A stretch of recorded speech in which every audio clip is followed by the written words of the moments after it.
तमजेन तस्मै श्रीगुरुवे नमः।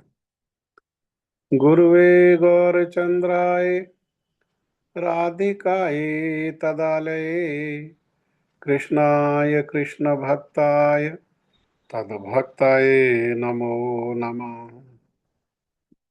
वाञ्छाकल्पतरुभ्यश्च कृपासिन्धुभ्यैव च पतितानां पावनेभ्यो वैष्णवेभ्यो नमो नमः।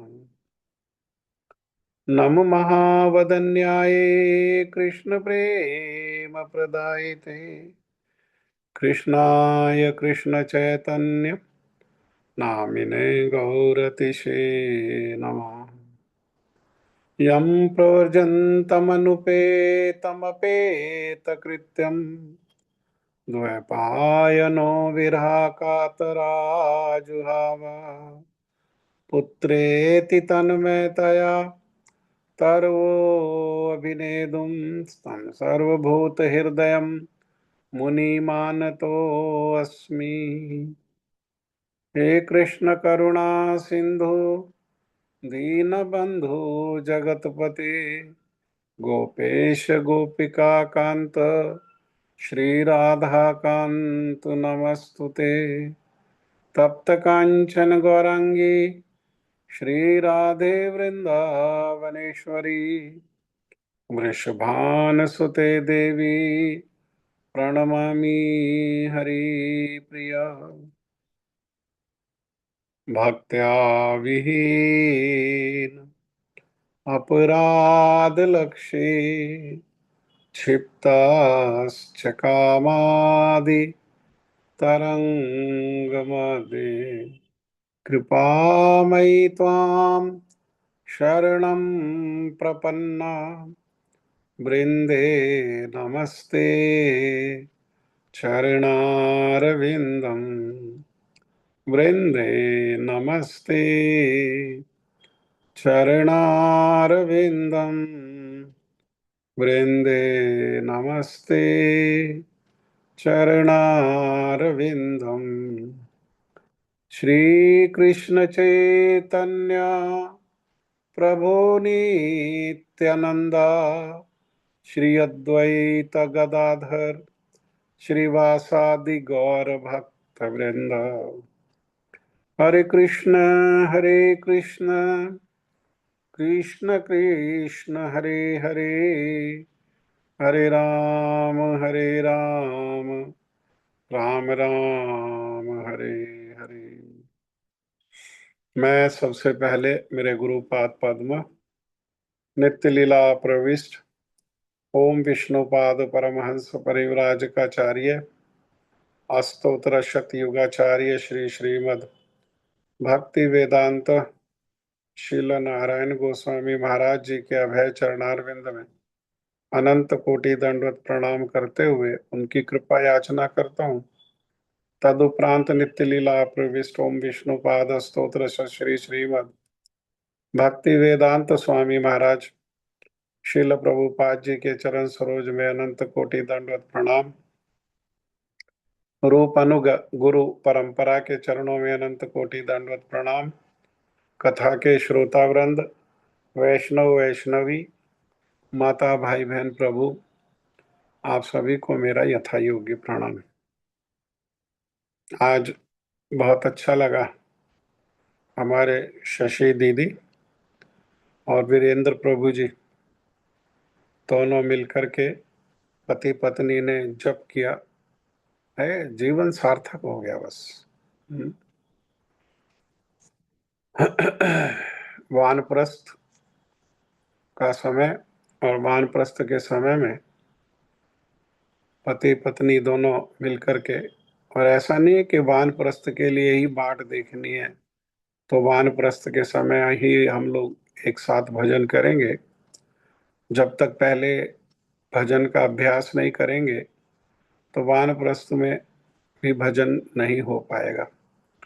और कई बारी क्या होता है कि वानप्रस्थ की आयु आते आते कई बारी पति पत्नी में कोई एक पीछे छूट जाता है, शरीर छूट जाता है तो अकेले रह जाते हैं। तो जब भी जो समय मिले उसी समय जितना जल्दी से जल्दी हो सके, जैसे हमारे सुषमा दीदी और हरे कृष्णा प्रभु भी दोनों एक साथ मिल करके इस प्रकार से कथा का श्रवण करना, जप करना, कीर्तन करना, जय ध्वनि देना, भजन करना, ये जो है ये अति सुंदर है।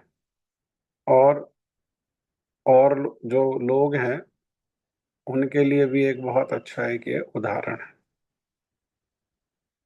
श्रीमद् भगवद गीता अध्याय 3 कर्म योग श्लोक संख्या 31, श्लोक संख्या 31। भगवान अर्जुन के माध्यम से हमारे जैसे जो बद्धजीव हैं उनके मंगल के उद्देश्य से ये श्रीमद् भगवद गीता का उपदेश अर्जुन के माध्यम से वास्तव में हमारे मंगल के लिए ही कह रहे हैं। भगवान कह रहे हैं इस श्लोक में, ये मे मतम इदम नित्यम अनुतिष्ठन्ति मानवा श्रद्धावन्तो अनसूयन्तो मुच्यन्ते ते अपि कर्मभिः। ये मे मतम इदम नित्यम अनुतिष्ठन्ति मानवा श्रद्धावन्तो अनसूयन्तो मुच्यन्ते ते अपि कर्मभिः। कहिए, आप लोग कहिए बारी बारी से। हरे कृष्ण प्रभु जी, दंडवत प्रणाम। हरे कृष्ण, दंडवत।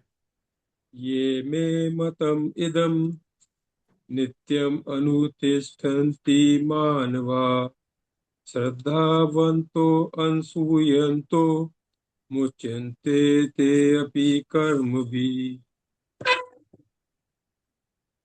ये मे मतमिदं नित्यम् अनुतिष्ठन्ति मानवाः श्रद्धावन्तो अनसूयन्तो मुच्यन्ते ते अपि कर्मभिः।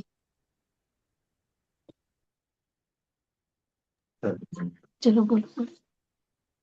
ये मे मतम इदम नित्यम अनुतिष्ठन्ति मानवा श्रद्धावन्तो अनुसयन्तो मुच्यन्ते ते अपि कर्मभिः। बहुत सुंदर। ये मे मतमिदं नित्यम् अनुतिष्ठन्ति मानवाः श्रद्धावन्तो अनसूयन्तो मुच्यन्ते ते अपि कर्मभिः।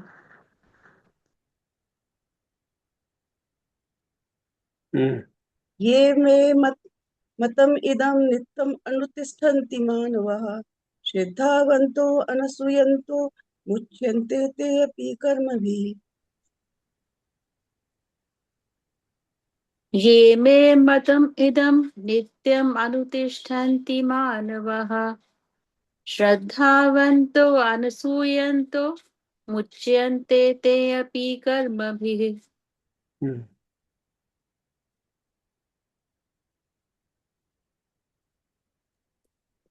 और कौन बोलना चाहते हैं? ये मे मतमिदं नित्यम् चलो अनुतिष्ठन्ति मानवाः श्रद्धावन्तो अनसूयन्तो मुच्यन्ते ते अपि कर्मभिः। और कौन है आपके पास?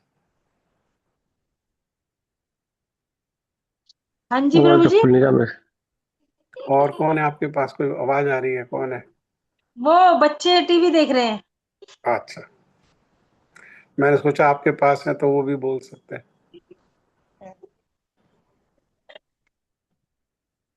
और कोई बोलना चाहते मैं हैं? बोलूं पूरी बोल। ये मैं मतमिदम नित्यम अनुतिष्ठन्ति मानवा श्रद्धावन्तो अनुसयन्तो मुच्यन्ते कर्म भी।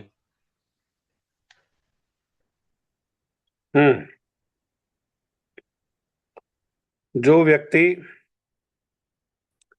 मेरे आदेश के अनुसार अपना कर्तव्य करते रहते हैं और ईर्ष्या रहित होकर इस उपदेश का श्रद्धा पूर्वक पालन करते हैं, वे सकाम कर्मों के बंधन से मुक्त हो जाते हैं। तो भगवान कह रहे हैं, मेरे आदेश के अनुसार कर्तव्य को करो, लेकिन कैसे? श्रद्धा से, और श्रद्धा हो उसमें ईर्ष्या नहीं हो। तो कौन सा आदेश को पालन करने के लिए कह रहे हैं? तो इससे पहला जो श्लोक संख्या 30 है, उसमें कह रहे हैं कि अपने सारे कार्यों को मुझ में समर्पित करके मेरे पूर्ण ज्ञान से युक्त होकर लाभ की आकांक्षा से रहित, स्वामित्व के किसी दावे के बिना और आलस्य से रहित होकर के अर्जुन के लिए कह रहे हैं युद्ध करो, और हम लोगों के लिए कह रहे हैं कर्म करो। तो ये उनका उपदेश है, और उनके उपदेश को जो पालन करता है जीवन में, लेकिन यहाँ पर दो बातें कह रहे हैं कि ईर्ष्या रहित होकर के और उपदेश का श्रद्धा पूर्वक पालन करना। इस प्रकार से जो पालन करता है वो सकाम कर्म करते हुए भी, सकाम, सा जमा काम, कामना के साथ, कामना के उद्देश्य से किए गए कर्म, हाँ, भक्ति कर्म नहीं है, कामना के उद्देश्य से किए गए कर्म है, सकाम कर्म के बंधन से मुक्त हो जाता है। क्योंकि जो सकाम कर्म है उसमें बंधन है, क्योंकि जो कर्म है वो दो ही प्रकार के कर्म है, और या तो पुण्य कर्म है और या तो पाप कर्म है। और फिर पुण्य और पाप दोनों से ही जीव का बंधन होता है। उनको भोगने के लिए जन्म से प्रारंभ होकर के मृत्यु तक की यात्रा करनी पड़ती है, और जन्म और मृत्यु के बीच में बुढ़ापा और बीमारी भी मिलते हैं, और 3 प्रकार के कलेश भी मिलते हैं, आदि दैविक, आदि भौतिक और आध्यात्मिक। देवताओं के द्वारा दिए जाने वाले दुख कलेश, दूसरे जीवों के द्वारा दिए जाने वाले दुख कलेश, और मन के द्वारा दिए जाने वाले दुख कलेश, ये बंधन है। और मृत्यु होने पर खत्म नहीं है। मृत्यु होने के बाद फिर से जन्म, फिर से वो प्रारंभ, ये जो साइकिल है ये चलता ही रहता है।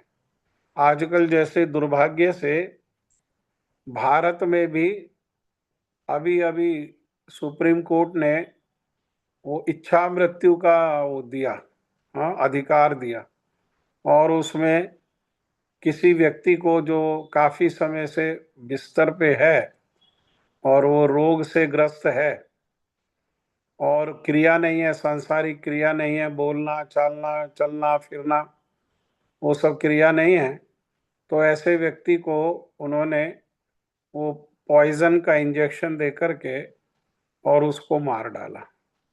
इस विचार से मार डाला। माता पिता ने भी जो है अनुमति दे दी, माता पिता ही बल्कि गए अपने पुत्र की मृत्यु के लिए। देखो कैसी इस संसार में कैसी विडंबना है, ये संसार कैसा है। हाँ, पुत्र जो अतिशय प्रिय, सबसे प्रिय जो है कौन है? वो पुत्र है। उसी पुत्र को मारने के उद्देश्य से, माता पिता मारने के उद्देश्य से पहले हाई कोर्ट में गए, हाई कोर्ट के बाद सुप्रीम कोर्ट गए, और सुप्रीम कोर्ट से आदेश ला करके वो माता पिता ने डॉक्टरों के साथ मिलकर के उसको मार डाला, और ये विचार किया कि अब ये भी दुखों से छूट गया, सुखी हो गया, और हम भी दुखों से छूट गए, हम भी सुखी हो गए, क्योंकि हम भी इसके साथ फंसे हुए थे। तो वो जो भी उस लड़के की अवस्था थी वो किस कारण थी? उसके लिए किसी और का दोष नहीं है, वो अपने कर्मों के फलों के कारण ही हुआ। हाँ, यहाँ जो भी कुछ प्राप्त होता है, दुख प्राप्त होता है, सुख प्राप्त होता है, मान अप्राप्त होता है, अपमान प्राप्त होता है, जो भी कुछ प्राप्त होता है उसके लिए जीव स्वयं उत्तरदायी है, कोई दूसरा उसके लिए उत्तरदायी नहीं है। जीव स्वयं उसके लिए उत्तरदायी है। अपने ही कर्मों का जो फल है वो उसको प्राप्त होता है। अपने ही कर्मों के फल के कारण ये आपस में संसार में संबंध बनते हैं। हाँ, जैसे ये पहले संबंध बना ये स्त्री और पुरुष का पति पत्नी के रूप में, फिर दोनों के सुयोग से ये बेटा जन्म लिया, और बेटा जन्म लेकर के फिर बड़ा बुद्धिमान, पढ़ाई में बड़ा होशियार, स्पोर्ट्स में बड़ा होशियार, हाँ, बड़ा योग्य पुत्र हुआ, और समय आने पर ये स्थिति हो गई, और समय आने पर फिर जो है इन्होंने मार डाला। तो ये कर्म से जुड़े हुए थे, तीन माता पिता भी और ये लड़का भी जो है आपस में कर्म से जुड़े हुए थे। कर्मों, एक दूसरे के प्रति कर्मों का ऋण था, इसलिए एक दूसरे के साथ कर्मों से जुड़े, और एक दूसरे के जो स्थिति है उससे सुखी होते हैं और उससे दुखी होते हैं। क्योंकि बेटा जो है वो कई बारी तो क्या होता है, वो शत्रु के रूप में आता है, बेटा शत्रु के रूप में जन्म लेता है। कई बारी बेटा महाजन के रूप में जन्म लेता है। हाँ, तो कैसे? तो इसमें एक बहुत सुंदर कथा मैंने थोड़े समय पहले भी सुनाई थी, लेकिन आज के संदर्भ में वो कथा को सुनना जरूरी है और समझना जरूरी है। क्योंकि ये जो भी कुछ हो रहा है, ये कोर्ट का आदेश, ये इंजेक्शन देना, ये मारना, ये सब सनातन धर्म के विरुद्ध है। ये सब हमारे शास्त्रों के, पुराणों के विरुद्ध है, हमारे आचार्यों के विचार के जो है ये विरुद्ध है, ये ठीक नहीं है। तो एक पति पत्नी थे और युवा अवस्था में साथ रहते थे और बड़े सुखी भी थे। तभी उनके घर जो है एक कोई व्यापारी आया, जो व्यापार करके अपने घर लौट रहा था, लेकिन मार्ग में जो है अंधेरा हो गया, रात हो गई, तो और स्थान नहीं पा करके उनके घर आ गया। उसके पास बहुत सारा जो है व्यापार से एकत्र किया हुआ धन था, और उसने उनसे कहा, क्या मैं आज की रात आपके घर में रह सकता हूँ? तो उन्होंने बड़ा खुशी खुशी उसको अपने घर में रख लिया, उसको खिलाया पिलाया। परंतु ये सब क्रिया करते हुए वो जो पति पत्नी थे, वो दंपति थी, उनकी दृष्टि उसके धन पर पड़ गई कि इसके पास बहुत सारा धन है। और धन ने क्या किया? धन ने उनको अपराधी बना दिया। वैसे अपराध नहीं करते, अगर इस व्यक्ति के पास धन नहीं होता तो अपराध नहीं करते, लेकिन वो धन ने क्या किया? वो धन के आकर्षण ने, धन में क्या आकर्षण है कि धन के द्वारा संसार में भोगों को क्रय किया जा सकता है, भोगों को खरीदा जा सकता है। हाँ, बस इतनी इतनी उपयोगिता है धन की, इससे ज्यादा उपयोगिता नहीं है। तो उन्होंने क्या किया कि वो धन के को देख करके उनके मन में लोभ जगा, और लोभ जो है वो अपराध में बदल गया, और वे दोनों पति पत्नी उसके सोने का इंतजार करने लगे। वो जब सोया तो सोते हुए को उन्होंने, दोनों पति पत्नी ने कोई युक्ति लगा करके उसको मार डाला। और मार डाला तो अपने घर के आंगन में ही जमीन खोद करके उसका जो मरा हुआ शरीर था उसको वहां पर मिट्टी में दबा दिया, और उसका सारा धन ले लिया, और उसके सारे धन से वे जो है धनवान हो गए, और उस धन का वे भोग करने लगे। हाँ, भोग करने लगे। और सामने ही एक कोई वृद्ध व्यक्ति, कोई झोंपड़ी में रहते थे, उन्होंने देखा कोई युवक रात को तो आया, लेकिन सुबह निकला नहीं उनके घर से, और ये तो उस युवक के गायब होने के बाद बड़े धनवान हो गए, कोई ना कोई कारण तो है। और उनको जब जब वो देखता कि वो धन का भोग कर रहे हैं, तो ये वृद्ध व्यक्ति तो हमेशा कहता भगवान तुम्हारे घर में अंधेर है, भगवान, हाँ, अर्थात इतना जघन्य पाप जिन्होंने किया वे भी जो है ये सांसारिक सुख को भोग रहे हैं, हाँ, और वे दोनों सुख से रहने लगे। थोड़े समय बाद उनको बेटा जन्म हुआ।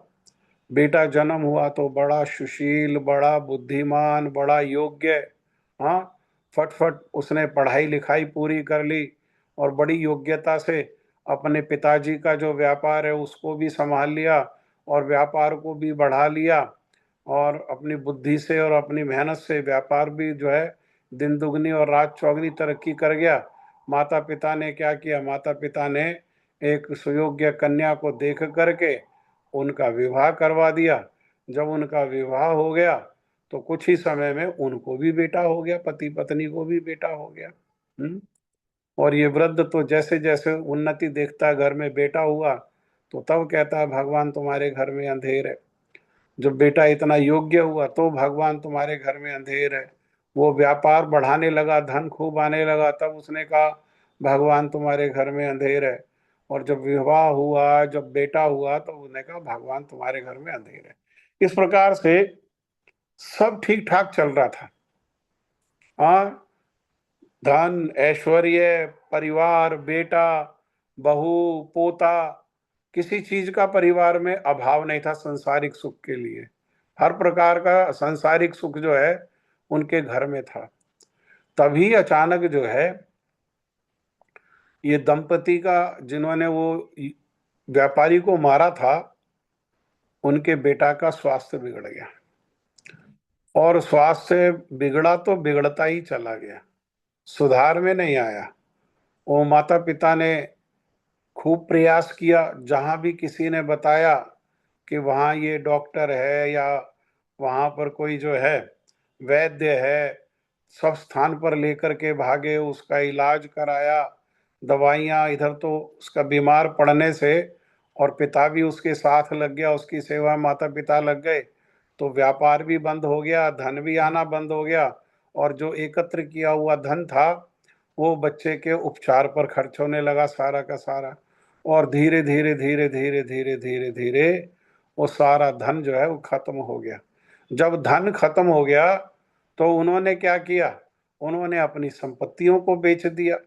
संपत्तियों को बेचने के बाद भी उन्होंने जो है संबंधियों से, मित्रों से उधार ले लिया और इतना उनके ऊपर कर्जा हो गया, इतने दुखी। लेकिन ये जो बेटा है इसका स्वास्थ्य ठीक होने में नहीं आ रहा। हाँ, जब इस प्रकार से सब कुछ बिक गया, कुछ नहीं रहा, सारे कर्जे में हो गए वो सारा परिवार और इतना कर्जा हो गया, तब उस लड़के ने, जो वो रोगी था, उसने कहा, बताया अपने माता पिता को कि देखो मैं वही व्यापारी हूं जिसको तुमने मारा था, मार करके जमीन में गाड़ दिया था। हाँ, और तुमने मेरा धन लूट लिया, मेरा धन लूट करके तुम धनवान हो गए, व्यापार प्रारंभ कर दिया। तो मैंने तुम्हारे पुत्र के रूप में, कैसे आया तुम्हारे पुत्र के रूप में? शत्रु के रूप में, क्योंकि तुमने मुझे मारा था, तुम मेरे शत्रु, शत्रु के रूप में मैंने तुम्हारे घर में जन्म लिया और जन्म लेकर के इतना योग्य बन करके अपने स्वयं में तुम्हारी आसक्ति को इतना प्रगाढ़ कर दिया। हाँ, और अब देखो, जब तुम्हारा सारा धन, जो मेरा धन था वो भी, और उसके ऊपर जो कमाया हुआ धन था, मेहनत से तुमने जो कमाया था धन, वो भी सब धन खत्म हो गया, तुम्हारे ऊपर कर्जा हो गया, सारी संपत्तियां बिक गई।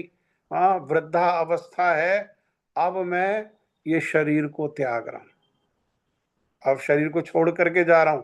और मैं तुम्हारा पुत्र था, योग्य पुत्र था, तुमने इतनी आसक्ति मेरे में लगाई और इतनी एनर्जी मेरे में लगाई और मुझ में ममता होने के कारण बचा हुआ जीवन क्या करोगे? बचा हुआ जीवन रोओगे।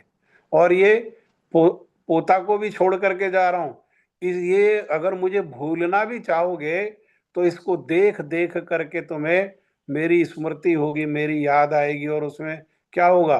वो तुम्हें दुख देगा, कलेश देगा। हाँ, तो इसका अर्थ क्या है इसका अर्थ ये है कि कर्म में बंधन है। ये पाप कर्म था, ये पाप कर्म का बंधन था। ऐसे ही जो पुण्य कर्म है वो पुण्य कर्म का भी बंधन है। हाँ, और जिनसे कर्मों का लेना देना होता है वे ही हमारे जीवन में ये मित्र बन करके, संबंधी बन करके, पति पत्नी बन करके, बेटा बेटी बन करके आते हैं। और हम क्या करते हैं, एक दूसरे के साथ जो कर्मों का लेना देना है उसी कर्मों के लेना देना को करते हैं। किसी से ऋण लेना है तो उससे हमें प्राप्त होता है, और किसी का देना है तो उसको हमको चुकाना पड़ता है। तो सकाम कर्म में क्या है, सकाम कर्म में बंधन है। और बंधन में क्या है, बंधन में क्लेश है। क्योंकि बंधन किस प्रकार से, जैसे बताया, जन्म, हाँ, जन्म लेना पड़ेगा उसको भोगने के लिए, तो वो जन्म में क्लेश है। माता के गर्भ में रहो, वहाँ छोटा सा स्थान है, वो गर्भाशय, उसमें उल्टा होकर के टंगे रहो, वहाँ पर अंधेरा है, वहाँ पर गंदा पानी है, गर्म है, और उसमें कई प्रकार के जो है वो कीड़े हैं, वो काटते हैं। हाँ? और फिर प्रसव में बड़ा दुख क्लेश है। और फिर जो है जन्म, जिसकी जन्म है उसकी मृत्यु भी अवश्य है, तो मृत्यु में बड़ा क्लेश है। लेकिन मृत्यु के पहले बुढ़ापा भी मिलेगा, बुढ़ापा भी क्लेश है, और बुढ़ापा के साथ रोग भी मिलेगा, रोग में भी क्लेश है। और तीन और बताए क्लेश, कि देवता भी जो है क्लेश देंगे, दूसरे जीवों के द्वारा भी क्लेश मिलेगा, और अपने मन के द्वारा भी क्लेश मिलेगा। दुख ही दुख है, दुख ही दुख है। पुण्य को भोगने में भी दुख क्लेश है, सुख तो क्षणिक है पुण्य को भोगने में, लेकिन दुख अधिक है। और पाप को भोगने में तो दुख ही दुख है। तो इस प्रकार से सकाम कर्म कैसा है, वो बंधन वाला है। हाँ, जन्म मृत्यु जरा व्याधि का बंधन लाने वाला है। लेकिन भगवान कह रहे हैं कि मेरे बताए अनुसार जो मैंने बताया, वही जो भगवान बताते हैं वही आदेश उपदेश है। अर्थात भगवान के आदेश उपदेश के अनुसार अभी भक्ति में नहीं प्रवृत्त हुए, अभी सकाम कर्म की इच्छा है। तो भगवान कह रहे हैं ठीक है, सकाम कर्म करो, लेकिन सकाम कर्म करने की भी एक कला है। वो भगवान उस उपदेश के द्वारा उस कला को बता रहे हैं कि इस प्रकार से तुम अगर सकाम कर्म करोगे तो सकाम कर्म जो है वो बंधनकारी है, लेकिन मेरे उपदेश के अनुसार जो है सकाम कर्म होते हुए भी उस सकाम कर्म में किसी भी प्रकार का कोई बंधन नहीं है, उस बंधन से मुक्त हो जाओगे। लेकिन मुझसे ईर्ष्या नहीं होनी चाहिए। हाँ, जीव जो क्या है, जीव सबसे पहले किससे ईर्ष्या करता है, सबसे पहले भगवान से ही ईर्ष्या करता है। और भगवान से ईर्ष्या करने के कारण ही अपने जीवन जन्म जन्मांतर के लिए वो क्लेश उत्पन्न कर लेता है। भगवान के बारे में विचार करते हुए वो स्वयं उनसे ईर्ष्या करता है। और क्या वो ईर्ष्या क्या है, वो ईर्ष्या है कि मैं स्वामी हूं। वो ईर्ष्या क्या है, मैं भोगता हूं। जैसे भगवान स्वामी है ऐसे ही मैं भी स्वामी हूं। भगवान भोगता है ऐसे ही मैं भी भोगता हूं। हाँ, तो स्वामी कैसे, जैसे स्वामित्व की भावना हम सबको स्पर्श करती है, हम सबको स्पर्श करती है। बहुत उदार व्यक्ति भी होगा तो वो क्या कह सकता है, उसको कहो कि सारी भूमि गोपाल की है, किसी उदार व्यक्ति को कहो सारी भूमि गोपाल की है, तो वो कह देगा कि सारी भूमि गोपाल की है, लेकिन ये जो 200 गज का जो प्लॉट है ये मेरा है। इसको छोड़ करके बाकी जितनी भूमि है संसार में वो सारी किसकी है, वो सारी गोपाल की है। ये क्या है, ये ईर्ष्या है। ईर्ष्या के कारण के वाह भगवान ही भोगेंगे, भगवान ही स्वामी बनेंगे। हाँ, नहीं, मैं भगवान से स्वतंत्र स्वामी बनूंगा। मैं भगवान से स्वतंत्र भोक्ता बनूंगा, मैं भी स्वामित्व कर रखूंगा। मेरी पत्नी, मेरी संतान, मेरा मकान, मेरी दुकान, मेरा व्यवसाय, मेरी कार, ये सब मेरा धन, मेरा मान, मेरा सम्मान, ये सब क्या है? ये सब भगवान से स्वतंत्र होकर के और इनकी कामना रखना, इनके लिए चेष्टा प्रयास करना, इनकी इच्छा करना, योजना बनाना, इनको प्राप्त करने के लिए, इसी को कहते हैं भगवान से ईर्ष्या।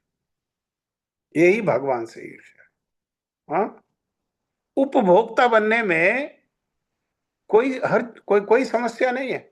भगवान की संपत्ति मान करके और भगवान स्वामी है इस भावना को रख करके उस संपत्ति में अपने जीवन के लिए जितनी आवश्यकता है उतना भोग करने में कोई जो है समस्या नहीं है। लेकिन भगवान से स्वतंत्र स्वामित्व की भावना और भगवान से स्वतंत्र भोग की भावना, ये क्या है? ये है ईर्ष्या। भगवान कह रहे हैं ऐसी ईर्ष्या नहीं रखो, बल्कि इस ईर्ष्या के बजाय क्या करो? जो मैंने कहा है उनमें श्रद्धा रखो और श्रद्धा पूर्वक क्या करो? जो मेरा आदेश इस श्लोक के पहले श्लोक में था उस आदेश को पालन करो। उस आदेश का पालन करते हुए तुम सकाम कर्म अर्थात संसार के कर्म भी करोगे तो संसार के कर्म करने पर भी अन्यथा तो बंधन होगा, परंतु इस विधि से, संसार के इस कला से संसार के कर्म करने पर भी उन कर्मों से तुम्हें बंधन नहीं होगा। और इसका अभ्यास करेंगे तो क्या होगा? तो धीरे धीरे धीरे, कैसे धीरे धीरे? जब इस उपदेश का अभ्यास करेंगे तो ये उपदेश किस ओर ले जाएगा हमें? ये उपदेश जो है हमें भक्ति की ओर ले जाएगा। और भक्ति में जैसे जैसे, भक्ति का मतलब क्या है? भक्ति का मतलब है भगवान में और भगवान के भक्तों में राग, ये भक्ति है। हाँ, तो जैसे जैसे हमारा राग जो है भगवान में और भगवान के भक्तों में हमारा राग बढ़ेगा तो हमारा राग सीमित है, असीमित नहीं है राग। हाँ, वो क्या होगा? वो हमें क्या करना पड़ेगा? वो अपने आप संसार से विड्रॉ होगा। अर्थात जितने परिमाण में भगवान में राग होगा उतने परिमाण में बिना चेष्टा बिना प्रयास के इस संसार में वैराग हो जाएगा। और ये संसार में राग क्या है? संसार में राग ही जो है ये मोह का कारण है, संसार में राग ही ममत्व का कारण है, और संसार में राग ही जो है सकाम कर्म का कारण है, और ये संसार में राग ही जो है ये बंधन का कारण है। हाँ, परंतु धीरे धीरे धीरे धीरे धीरे भगवान में राग उत्पन्न होता जाएगा और संसार में वैराग उत्पन्न होता जाएगा। तो तब क्या है? तब जीव संसारिक कार्य करेगा ही नहीं, परंतु प्रारंभिक अवस्था में क्या है? यही स्थिति होती है। तो भगवान कह रहे कोई बात नहीं, यही स्थिति है, कोई बात नहीं। इस स्थिति में अभी तुम्हारी कामनाएं हैं और उन कामनाओं के अनुसार कार्य भी करना चाहते हो, तो ये मार्ग है। इस मार्ग को अपनाते हुए, इसका अनुसरण करते हुए, इसका अनुकरण करते हुए, इस मार्ग पर चलते हुए इन कार्यों को करो तो उससे तुम्हारे जीवन में कर्म बंधन नहीं होगा। ठीक है, अभी समय हो गया। आज के विषय से संबंधित किसी का कोई प्रश्न है?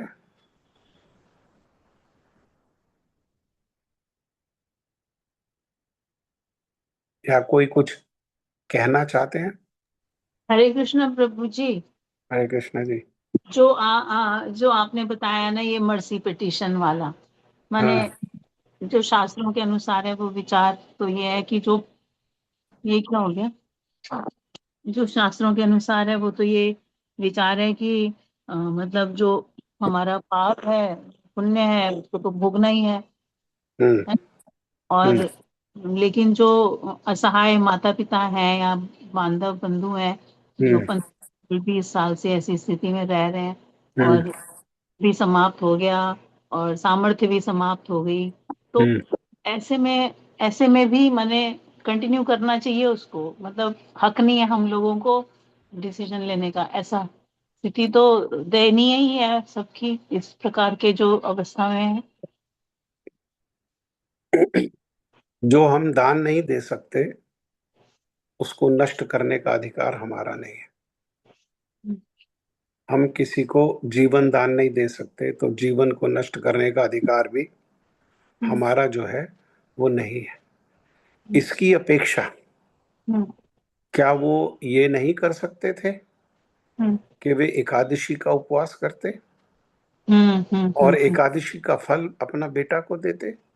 उसमें उनका भी मंगल होता और बेटा का भी मंगल होता।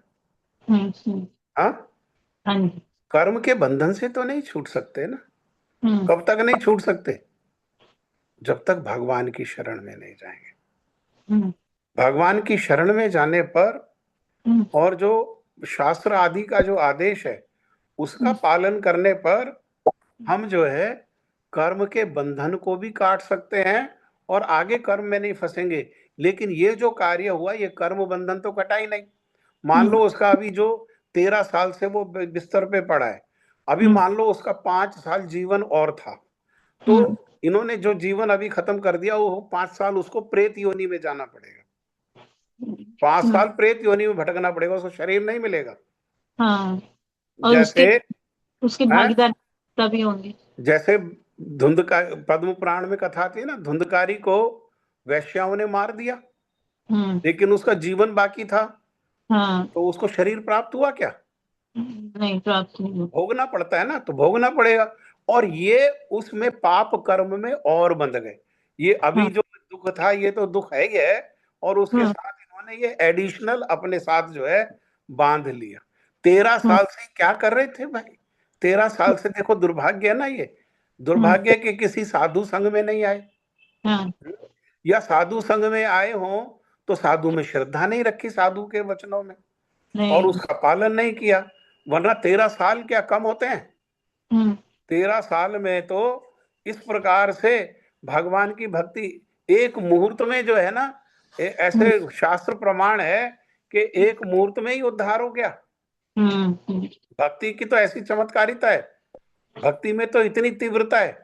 भगवान ने इसीलिए भागवतम के प्रारंभ में ही कह दिया, अकाम सर्व काम व मोक्ष काम उदारदी तीव्रेण भक्ति योगेन यजेत पुरुषम परम।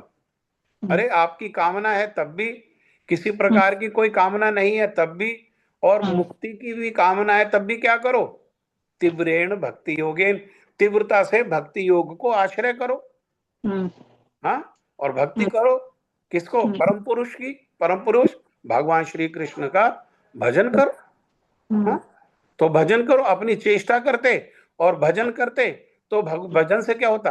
भजन से इनको बल भी मिलता, भजन से इनको जो है प्रकाश भी मिलता, मार्ग भी दिखाई देता, और ये क्या क्या पाप कर्म है क्या पुण्य कर्म है उससे भी इनकी रक्षा हो जाती।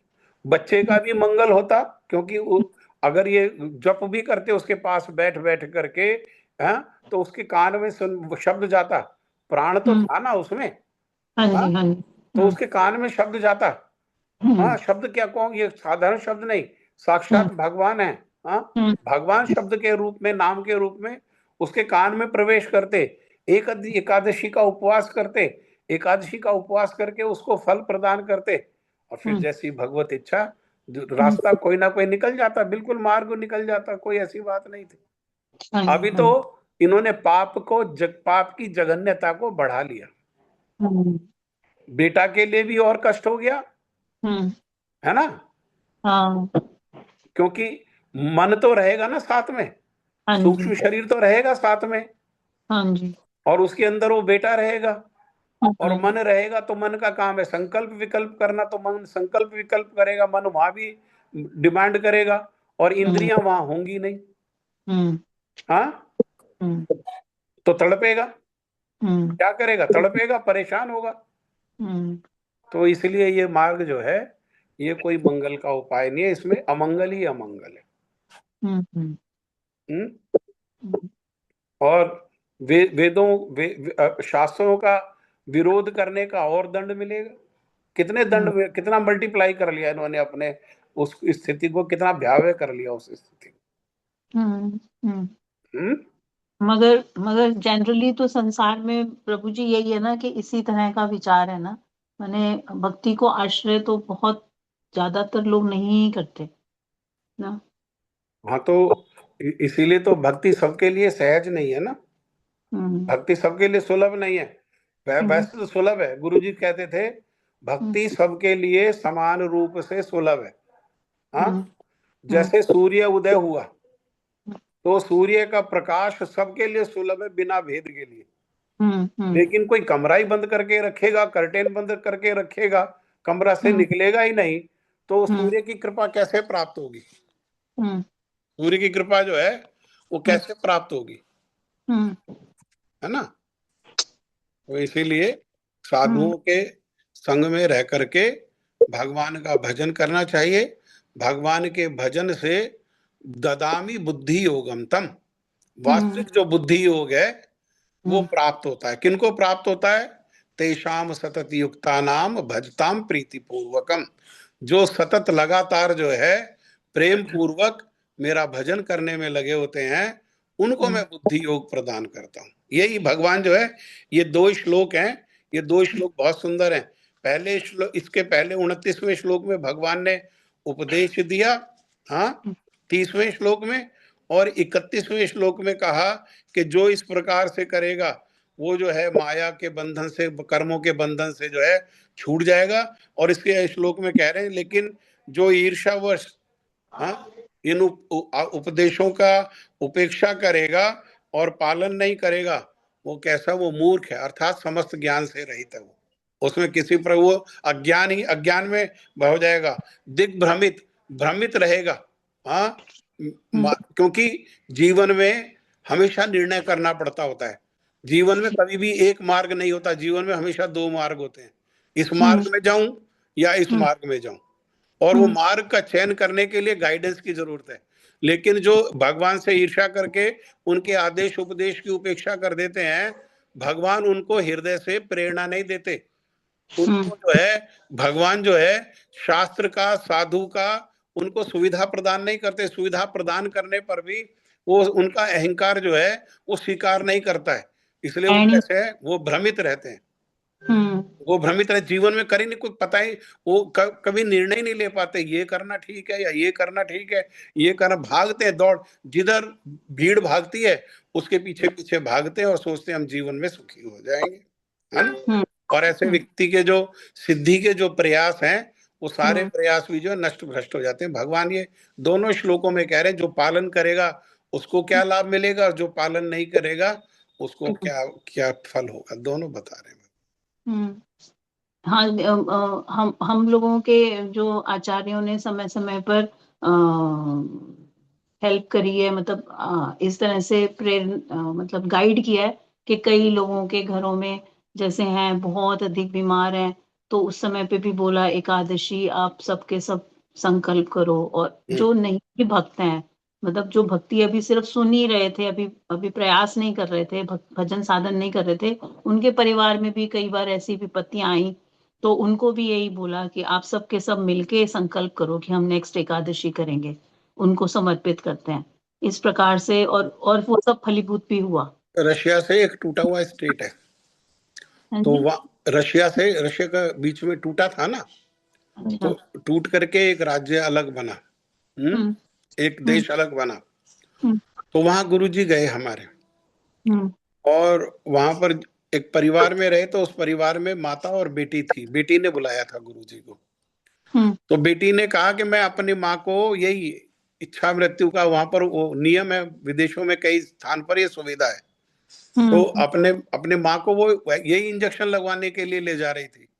गुरुजी ने उसको रोका और गुरुजी ने कहा कि तुम जो है कुछ एकादशी का संकल्प लेकर के करना तो भविष्य में, है ना, क्योंकि अभी तो अभी तो किया नहीं, अभी तो कर नहीं पाओगे, एकादशी आएगा तभी तो करोगे, भविष्य में करना, लेकिन उसका फल अभी ऐसा संकल्प कर लो कि मैं अपने माता के मंगल के लिए ये 5 एकादशी 7 एकादशी का उपवास करूंगे और उसका फल मैं इनको प्रदान करते हैं। उसके माता का शरीर छूट गया। लेकिन इसको ये उपाय नहीं बना लेना चाहिए कि घर में कोई बूढ़ा है तो उसके लिए एकदम से संकल्प करके वो बूढ़ों को निपटा दो, एक के बाद एक निपटा दो कि हम ही रहेंगे बस। ये उद्देश्य नहीं है, तब ये फलीभूत नहीं होगा, भावना से फलीभूत होगा। भावना से फलीभूत होगा, ठीक है। वो तो चला गया, वो 4:20 पे हो गया उसका। नहीं, चला नहीं गया, चला कहाँ गया, मतलब चला कहाँ गया बेचारा, यही भटकेगा, प्रेत योनि में भटकेगा, उसको योनि तो मिलेगी ना। ऐसा तो है नहीं योनि नहीं मिलेगी, हम कोई मृत्यु के बाद हमारा खत्म थोड़ी ना हो जाता है ना। तो भगवान ने कहा कि जातस्य ही ध्रुवम, जन्म जिस प्रकार से ध्रुव है, मृत्यु भी उसी प्रकार से ध्रुव, और मृत्यु के बाद फिर जन्म भी ध्रुव है। हाँ, तो ये क्रम तो लगातार चलेगा। उसकी अननेचुरल डेथ करके अब उसके जो अगला जन्म है उसके बीच में जो गैप आ गया, उस समय के लिए उसको कोई भी शरीर नहीं मिलेगा। वो गैप पूरा होने के बाद उसके जो कर्म है, उसके कर्म के फलों के अनुसार उसको शरीर मिलेगा। और इन्होंने अपनी जघन्यता को ऐड कर लिया।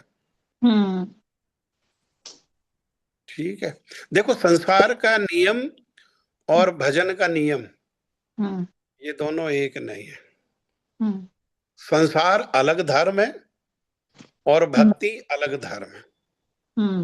शरीर एक अलग वस्तु है और आत्मा एक अलग वस्तु है।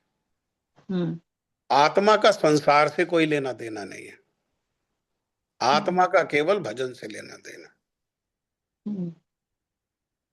और शरीर तो ये नष्ट होने वाला, ये तो मिलेगा नष्ट होगा, मिलेगा नष्ट होगा, मिलेगा नष्ट होगा। आत्मा है मूल। इस शरीर में जो क्रिया है उसका भी मूल आत्मा ही है। तो मूल जो है आत्मा है। अब मैं अपना स्वार्थ देखना चाहिए,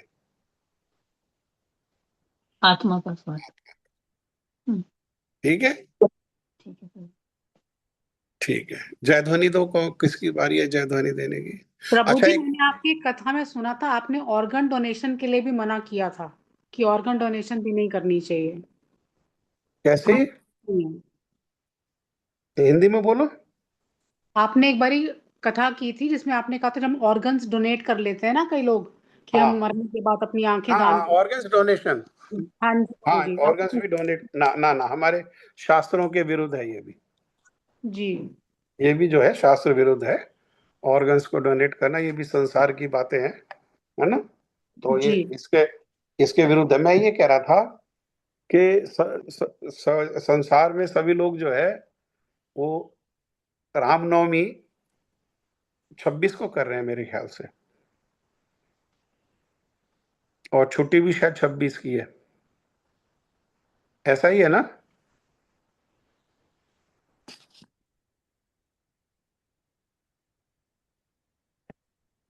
हरे कृष्णा। हरे कृष्ण, हरे कृष्ण। लोग बाग जो है रामनवमी 26 को कर रहे हैं। प्रभु जी हमारा कैलेंडर में मैं देख रहा हूँ 27 तारीख को दिखा रहा है रामनवमी। मैं वही कह रहा हूँ, 26 को वैष्णव रामनवमी नहीं है, स्मार्त है तिथि उस दिन, अर्थात सूर्य उदय जो है वो अष्टमी में हो रहा है, दिन में 10 बजे के लगभग जो है वो नवमी प्रारंभ होगी। नवमी में जो सूर्य उदय है वो 27 तारीख में हो रहा है। तो ऐसा प्रभाव में आकर के सभी लोग तो कर रहे हैं, छुट्टी भी इस दिन है तो हम भी इस दिन कर लें, क्या फर्क पड़ता है। नहीं, हम लोग जो रामनवमी का उत्सव करेंगे वो 27 को करेंगे। और कई लोग क्या करते हैं, वो नवरात्रों में उपवास करते हैं, कोई तो 8 या 8 नवरात्रे उपवास करते हैं और नवमी में चना हलवा खाते हैं। ऐसा नहीं है, ये उपवास करना है। भगवान का जो है ये विष्णु तत्व के जितने भी जो विशेषकर जो ये 10 अवतार है जो लीला अवतार है, इनके जो प्रकट दिवस हैं, हाँ, इनमें जरूर हमको जो है उपवास करना चाहिए। इनके जन्मोत्सव को जरूर मनाना चाहिए और उपवास करना चाहिए। एकादशी के जैसे उपवास होगा, और उस दिन अगर कहीं हमारे को सुयोग है तो मिलजुल करके भगवान का अभिषेक करो। अगर सुयोग नहीं है तो अपने घर में रह करके ही अपने जो, अगर घर में गोपाल है तो गोपाल का अभिषेक करो, हाँ, और इस प्रकार से अभिषेक करो, उनको भोग आदि लगाओ, एकादशी के जैसे उपवास करो और भगवान श्री राम का स्मरण करो। लेकिन किसमें? के केशव धृता राम शरीर, इस तरीके से कि ये कृष्ण भगवान मेरे प्रभु जो हैं वो राम रूप में मर्यादा पुरुषोत्तम होकर के किस प्रकार से लीला कर रहे हैं, और उनकी कथाओं को श्रवण करें, और उनकी कथाओं में जो शिक्षा है उन शिक्षाओं को जीवन में आचरण करने का प्रयास करें। हाँ, ये इस प्रकार से रामनवमी जो है ये सार्थक होती है, विशेषकर भक्तों के संग, भक्तों के अनुगत्य में। हाँ, ये रामनवमी का अवसर जो है ये उत्सव हमको मनाना चाहिए। 27 तारीख को ये उत्सव है और 29 को एकादशी। हाँ जी प्रभु जी, एक ये प्रश्न पूछा था आपसे कि जो ऑर्गन डोनेशन है वो शास्त्रों के विरुद्ध क्यों है? शास्त्र आदेश नहीं देता। ऑर्गन जो डोनेट करोगे तो किसको डोनेट करोगे? जिसका खराब हो गया, डोनेट हो गया, क्या बनेगा उसका ऑर्गन का? उसी व्यक्ति को लगेगा ना जिसका खराब हो गया। हाँ? जी जी जी जी। तो वो उसका खराब क्यों हुआ? ठीक है प्रभु जी, कर्मों की, ठीक है उसमें, ठीक है ठीक है समझ ना? गया। उसका खराब क्यों हुआ? वो उसी के लिए ठीक रह सकते थे। हाँ, तो हमको जो है ये इस प्रकार से जो है ना, ये भगवान के जो प्रकृति है, ये प्रकृति चल रही है, इसमें बहुत ज्यादा बाधा हमको नहीं डालनी चाहिए। भजन करना चाहिए, भगवान का भजन करना चाहिए। ठीक है प्रभु जी, ठीक है। ठीक है ना? और जरूरी नहीं हमारे द्वारा अंग जो दान दिया गया उसका सदुपयोग ही होगा, और जरूरी नहीं जिसको लगा दिया उसकी जीवन हम बढ़ाई देंगे अंग लगा करके, ऐसा भी आवश्यक नहीं है। ठीक है, जय ध्वनि देंगे। जी प्रभु जी। हम्म, हरे कृष्ण प्रभु जी, दंडवत प्रणाम। हाँ जी, हरे कृष्ण। श्री श्री श्री गुरु गौरांग गंधर्व का गिरिधारी श्री राधा विनोद बिहारी जी की जय। जय। ओम विष्णुपाद अष्टोत्तर श्री श्री श्रीमद भक्ति वेदांत माधव गोस्वामी महाराज की जय। जय हो। नित्य लीला प्रविष्ट ओम विष्णुपाद अष्टोत्तर श्री श्री भक्ति वेदांत नारायण गोस्वामी महाराज की जय। जय। नित्य लीला प्रविष्ट ओम विष्णुपाद अष्टोत्तर श्री श्रीमद भक्ति वेदांत वामन गोस्वामी महाराज की जय। जय। जय नित्य लीला प्रविष्ट ओम विष्णुपाद अष्टोत्तर श्री श्रीमद भक्ति वेदांत भक्ति प्रज्ञान केशव गोस्वामी महाराज की जय। जय नित्य लीला प्रविष्ट ओम विष्णुपाद अष्टोत्तर श्री श्री भक्ति सिद्धांत सरस्वती गोस्वामी प्रभुपाद की जय। जय नित्य लीला प्रविष्ट ओम विष्णुपाद परमहंस बाबाजी श्री श्रील गौर किशोरदास गोस्वामी महाराज की जय। जय नित्य लीला प्रविष्ट ओम विष्णुपाद सच्चिदानंद श्रील भक्ति विनोद ठाकुर की जय। जय श्री नित्य लीला प्रविष्ट ओम विष्णुपाद वैष्णव सार्वभौम श्री जगन्नाथ दास बाबा जी महाराज की जय। जय श्री गौड़ीय वेदांताचार्य श्री बलदेव विद्याभूषण प्रभु की जय। जय श्री विश्वनाथ चक्रवर्ती ठाकुर की जय। जय श्री नरोत्तम श्रीनिवास श्यामानंद प्रभु त्रय की जय। जय श्री कृष्णदास कविराज गोस्वामी प्रभु की जय। जय श्री सनातन भट्ट रघुनाथ श्री जीव गोपाल भट्ट दास रघुनाथ षट गोस्वामी प्रभु की जय। जय श्री स्वरूप दामोदर राय रामानंद आदि श्री गौर पार्षद विंद की जय। जय श्री नामाचार्य श्री हरदास ठाकुर की जय। प्रेम से कहो श्री कृष्ण चैतन्य प्रभु नित्यानंद श्री अद्वैत गदाधर श्री वासादि गौर भक्त विंद की जय। श्री अंतरदीप मायादीप सीमनदीप गोद्रुमदीप मध्यदीप कोलदीप ऋतुदीप जन्नुदीप मोद्रुमदीप रुद्रदीपात्मक श्री नबी धाम की जय। श्री श्री राधा कृष्ण गोपी गोवर्धन द्वादश वनात्मक श्री ब्रिज मंडल की जय। राधा छप्पन की जय। श्री श्याम कुंड राधा कुंड यमुना गंगा तुलसी भक्ति देवी की जय। श्री जगन्नाथ बलदेव सुभद्रा जी की जय। भक्त प्रवर श्री प्रहलाद महाराज की जय। जय चारों धाम की जय, जय चारों संप्रदायों की जय, जय चारों आचार्यों की जय, जय ठाकर मठ श्री चैतन्य मठ की जय, जय श्री गौड़ीय वेदांत समिति की जय, जय श्री देवानंद गौड़ीय मठ अन्यान्य शाखा मठ समूह की जय, जय हरिनाम संकीर्तन की जय, जय अनंत कोटि वैष्णव वृंद की जय, जय समागत भक्त वृंद की जय, जय। श्री गौर प्रेमानंदे हरि हरि बोल। हरे जो कृष्णा जाना प्रभु जी, चाहते हैं, जो जाना प्रभु जी की जय। जो जाना चाहते हैं वो जा सकते हैं, नहीं तो 2 मिनट बात सुनो। अभी ये अंगदान की बात हुई। अंगदान करना इसका मतलब ये हुआ कि भगवान से ईर्ष्या। भगवान से ईर्ष्या किस प्रकार से कि दान करेंगे। दान तो वो वस्तु की जाती है जो हमने अर्न करी हो, है ना। हमने अर्न करी हुई वस्तु को ही तो दान कर सकते हैं। हम दूसरे की संपत्ति थोड़ी ना दान कर सकते हैं। ये तो हमें भगवान से मिला है शरीर। हाँ, तो किसी की दूसरे की वस्तु को कैसे दान कर सकते हैं? हमने अर्न किया क्या? ये लंग्स हमने बनाए, गुर्दे हमने बनाए, हाँ, हार्ट हमने बनाया, ये हमारी संपत्ति है क्या? नहीं, ये हरि गुरु वैष्णव की संपत्ति है, उनकी सेवा में लगनी चाहिए। एक बात संक्षेप में बता देता हूं अभी।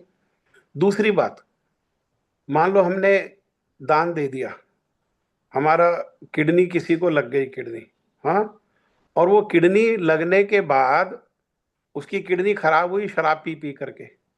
वो किडनी लगी, फिर उसने शराब पी, शराब पी के पत्नी को मारा। उसका पाप किसको लगेगा? हाँ, किडनी देने वाले को, दान देने वाले को लगे, कि उसने उसको सामर्थ्य प्रदान किया ना। हाँ, जो ऑर्गन देगा उस ऑर्गन को लेकर के वो भगवान का भजन करेगा तो भगवान के भजन का फल प्राप्त होगा। लेकिन अगर पाप करेगा तो उसका पाप का फल को भोगना पड़ेगा, नहीं भोगना पड़ेगा। जी हाँ बिल्कुल। ये सारे आधारों के कारण ये शास्त्र विरुद्ध है। ठीक है प्रभु जी, बड़े दिनों से मेरे दिमाग में ये सब चल रहा था, मगर आपने आज इतना क्लियर किया ना, मुझे समझ में आ गया। चलिए ठीक है। हाँ जी ठीक प्रभु है, जी। ये गुरु जी की कृपा है, ये हमारे गुरुवर्गों की कृपा है। उन्हीं हाँ से जी, सुना, जी गुरु जी। उन्हीं की वाणी को दोहरा दिया, है ना। ठीक है, हरे कृष्णा, राधे राधे। आप सब हरे भक्तों की जय हो। प्रभु जी। राधे, दंडवत प्रणाम। हरे कृष्णा, प्रणाम प्रभु जी। दंडवत प्रभु जी, जी, दंडवत, दंडवत जी। आपको श्री यमुने महारानी जी के प्रकट दिवस की बहुत बहुत मंगल बधाई हो, और आपको भी सभी बहुत को मंगल आपको बधाई भी हो। बहुत बहुत बधाई हो। यमुने महारानी की जय हो। जय जय हो, जय। तो यमुनाष्टकम का कीर्तन करना अपने अपने घर पे। हाँ जी, हाँ ठीक है, हरे कृष्णा, हरे कृष्णा, दंडवत। दंडवत।